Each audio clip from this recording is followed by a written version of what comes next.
ঘৃণা ঘৃণার কথা বলছো? না পাগল, তোমার প্রতি আমার কখনো ঘৃণা জন্মাবে না। তুমি হলে স্নিগ্ধ সরল, যারে সাধনা করে পেতে হয়। আমার জীবন থেকে বিদায় নিয়েছো, আফসোস।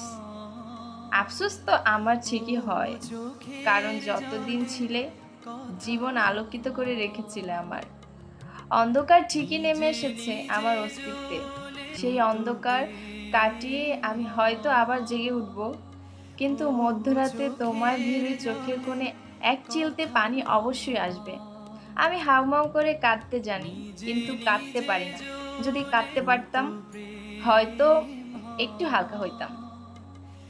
তোমাকে হয়তো আমার ভাগ্য করে পাওয়া উচিত ছিল, আগলে রাখার জন্য দরকার ছিল অজস্র অজস্র ইতিহাসে।